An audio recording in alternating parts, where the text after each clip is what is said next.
Tima wa mbu yako ukukonda,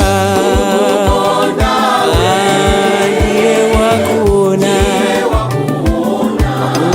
wopiwilabe, ai ukasowa kwezi usaopei, ai chikondano chake chikwanira,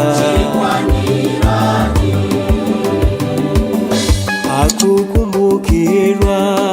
Yesu yemweyo, uyanjana naye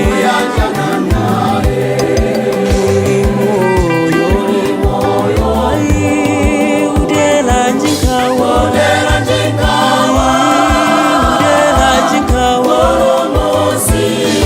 musi atisamalila,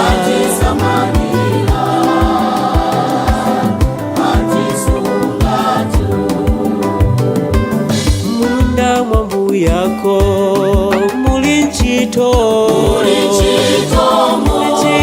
amitengake, aikwira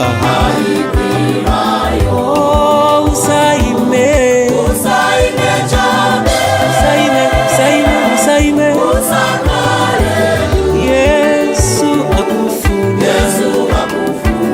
funa umtandize,